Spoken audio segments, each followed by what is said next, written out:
করমছড়া উল্টাছড়া গ্রামে নেশা বিরোধী অভিযানে হামলার শিকার হলো পুলিশ এবং আবগারি টিম।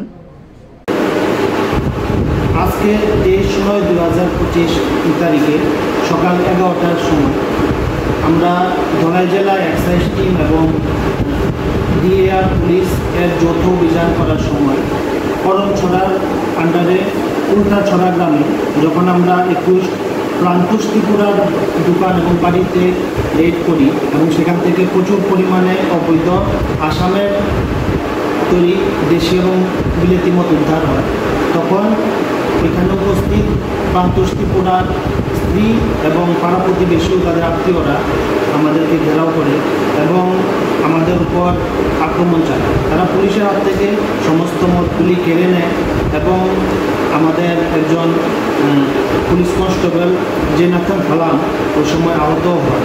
ওরা আমাদের একটা গাড়ির কাঁচও ভেঙে দেয়। ধন্যবাদ।